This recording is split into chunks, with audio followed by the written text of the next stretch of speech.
Bonsoir, bienvenue dans une vidéo pâtisserie dessert, j'ai fait ça pour la fête des mères.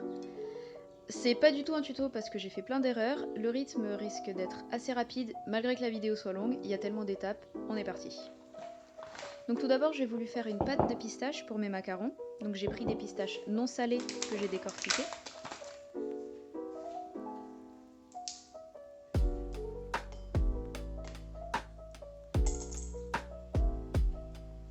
Ces pistaches décortiquées, je les ai faites revenir à la poêle un peu pour les torréfier. Et première erreur, j'aurais dû un peu plus enlever la petite peau marron autour.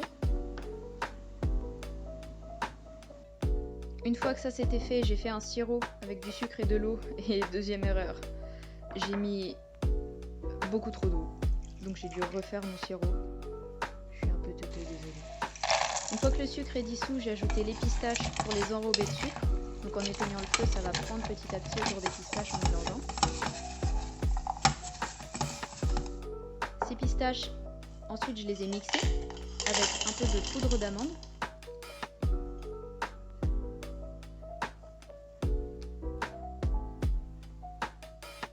J'y ai ajouté de l'extrait d'amande amère, apparemment ça rehausse le goût de la pistache, mais ils disent de vraiment pas en mettre beaucoup, alors j'en ai vraiment pas mis beaucoup. Et puis j'ai mixé, et c'est là où j'ai vu que ça m'a donné une poudre marron plus que verte, et c'est pour ça que j'aurais peut-être dû un peu plus enlever la peau autour des pistaches.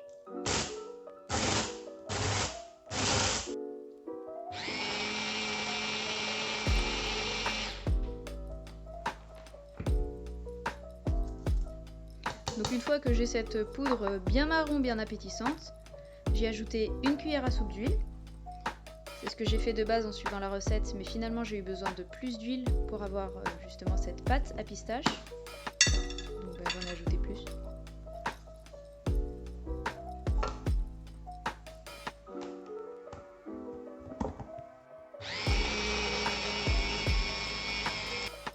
Et après quelques minutes de mixeur et de l'huile additionnelle, j'ai enfin eu cette pâte à pistache qui a l'air d'être une pâte au chocolat. Mais c'est bien la pistache.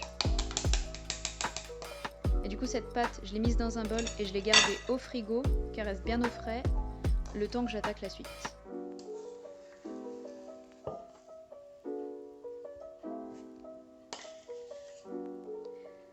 Et donc par la suite, j'ai attaqué les coques des macarons, et vu leur rendu, je vais pas vous expliquer la science derrière, hein, j'ai dû faire des milliards d'erreurs, mais bon.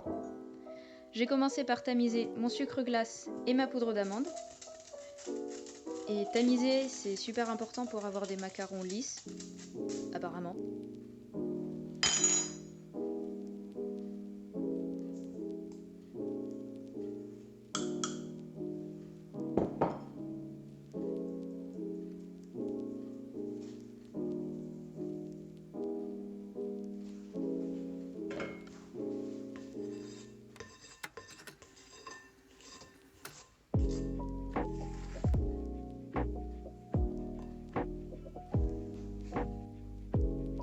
Ensuite, j'ai préparé les blancs d'œufs que j'allais monter en neige.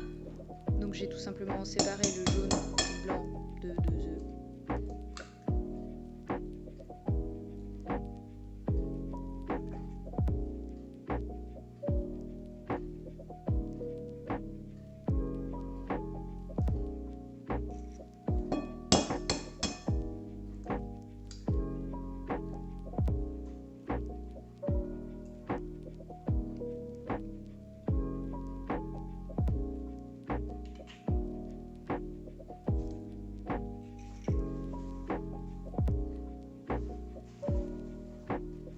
Avant de monter le blanc en neige, j'ai préparé un sirop parce que je voulais tester la meringue italienne.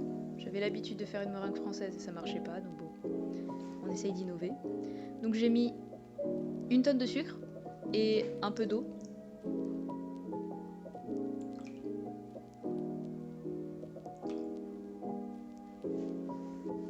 Donc j'ai fait chauffer ça à feu doux.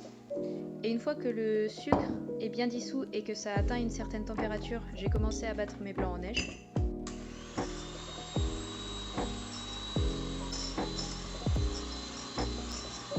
Et une fois qu'ils ont bien pris, j'ai ajouté du colorant en poudre. Et dans cette vidéo, je vais ajouter une tonne de colorant partout. C'est parce que c'est du colorant en poudre et ça prend pas énormément. Donc va y en avoir.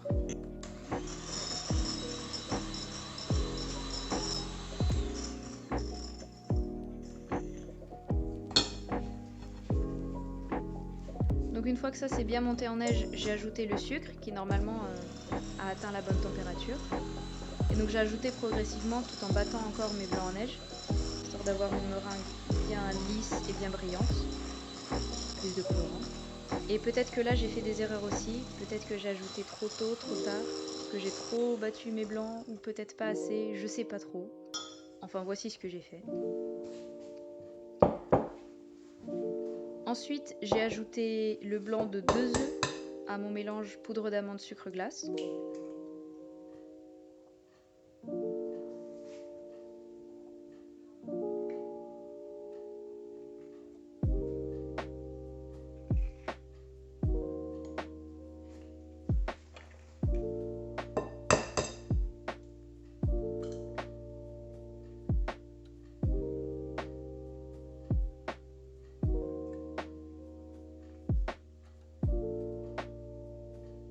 Et oui, j'ai toujours mis du colorant parce qu'il n'y en a jamais assez.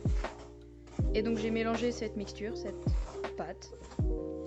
C'est assez contre-intuitif pour moi parce que j'avais jamais eu à faire ça. Mais bon, j'ai suivi la recette. Et ensuite j'ai mélangé ma meringue à ma pâte. Et là aussi j'ai sûrement fait des erreurs parce que la façon de mélanger, je crois que ça s'appelle le macaronnage. Et c'est assez technique. Peut-être que je l'ai mal fait, peut-être que j'ai trop mélangé ou pas assez mélangé. Je ne sais pas. Ça pourrait expliquer l'aspect de mes macarons à la fin. Mais bon, voici ma pâte à macarons.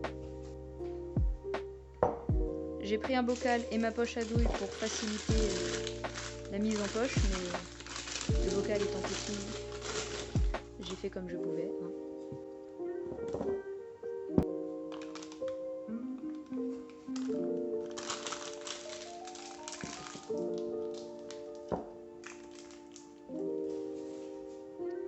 Et ensuite, juste après, j'ai préparé la plaque sur laquelle je vais faire mon bloc à macarons. Donc j'ai juste mis une couche de papier cuisson.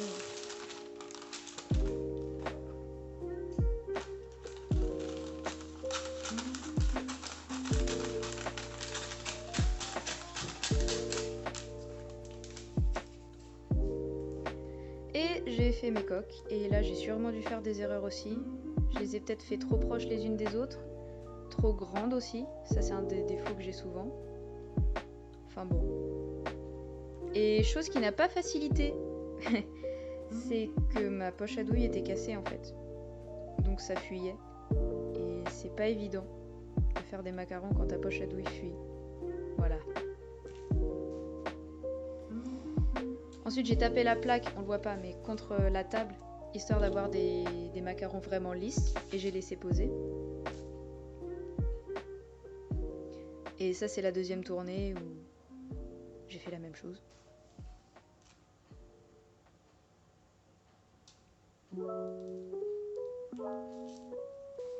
Puis j'ai fait cuire au four.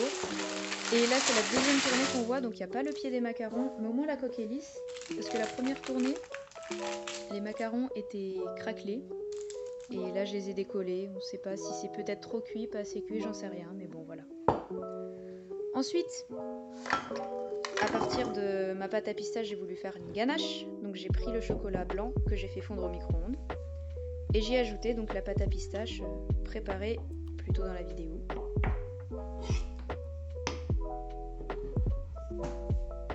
À ça, j'y ai ajouté de la crème ultra chaude.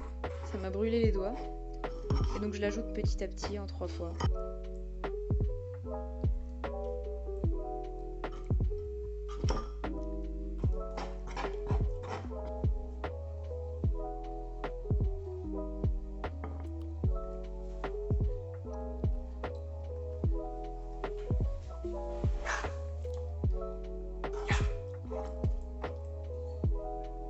Et j'ai ajouté v'là du colorant comme d'habitude.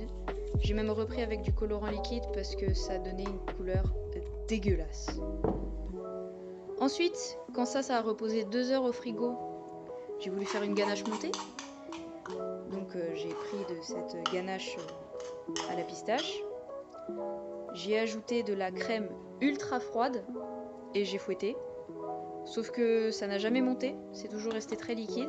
Donc ça, j'ai alterné entre coup au congélateur, coup à fouetter. Et ça m'a donné une glace à la pistache parce que je l'ai oublié au congélateur. Très bonne la glace, hein, mais c'était pas de la ganache montée, mais bon, c'est pas grave. Et là, on attaque la partie compliquée et dégueulasse, le chocolat tempéré. Donc j'ai pris 2 tablettes de chocolat noir que j'ai mis dans cette casserole. Et ce qu'il faut savoir, c'est que pour tempérer du chocolat, c'est pas juste on le fait fondre et basta. Selon si on a du chocolat blanc au lait ou noir, il faut le chauffer à une certaine température, laisser refroidir à une certaine température et réchauffer à une certaine température. Et c'est vachement précis. Donc c'est chiant. Mais c'est ce que j'ai fait, parce que j'aime me torturer.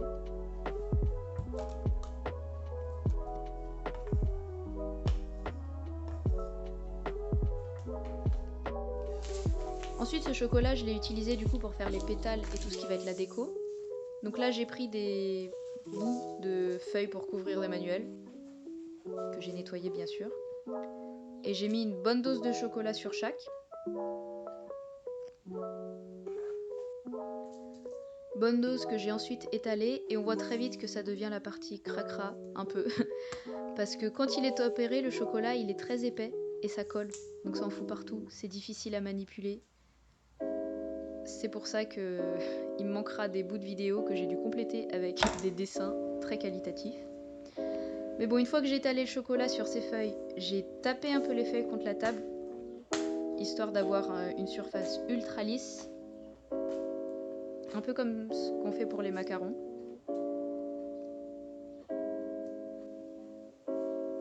Et quand le chocolat a commencé à prendre, j'ai dessiné des ballons de rugby allongés pour faire mes pétales. Et ensuite, c'est là où il va me manquer des vidéos parce que c'était le bordage, j'avais besoin de place. Mais dans l'idée, ces feuilles de chocolat tempéré, j'ai voulu les incurver sur la longueur pour faire un espèce de U.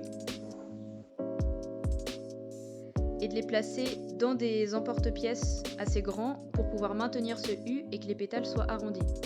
Parallèlement, toujours avec du chocolat tempéré, j'ai fait des espèces de colonnes, des mini piliers en chocolat tempéré que j'ai mis au frigo ou que j'ai laissé prendre, je sais même plus. Donc quand j'ai démoulé, ça m'a fait des grands piliers que j'ai coupés en mini piliers. Et une fois que les macarons étaient montés et tout, je les ai un peu décorés avec du colorant vert et jaune, enfin bleu, jaune, vert. J'ai ajouté du doré parce que bon, fallait que ça soit joli. Et ensuite, j'ai monté tout ça et j'ai pas non plus les vidéos. Donc, on a les pétales. Une fois que ça a pris, ça fait des pétales bien incurvés. On a les mini piliers et les macarons. Donc, dans l'assiette, j'ai mis du chocolat tempéré et j'ai posé un pilier. J'ai rajouté du chocolat et j'ai posé le macaron et j'ai laissé prendre. Et en ajoutant du chocolat tempéré autour des piliers, j'ai pu placer mes pétales pour faire une fleur fermée. Et voilà, quand on ajoute la crème anglaise qui est chaude, le pétale va fondre. Et vous allez sûrement me dire, mais comment t'as fait pour fourrer tes macarons si ça fait une glace? En fait, j'avais gardé de la ganache non montée du coup, et j'ai utilisé ça. Donc voilà, ce fut une vidéo assez intense et soutenue en rythme, mais ça m'a fait plaisir, c'était drôle. Et j'espère que vous avez aimé. Merci beaucoup.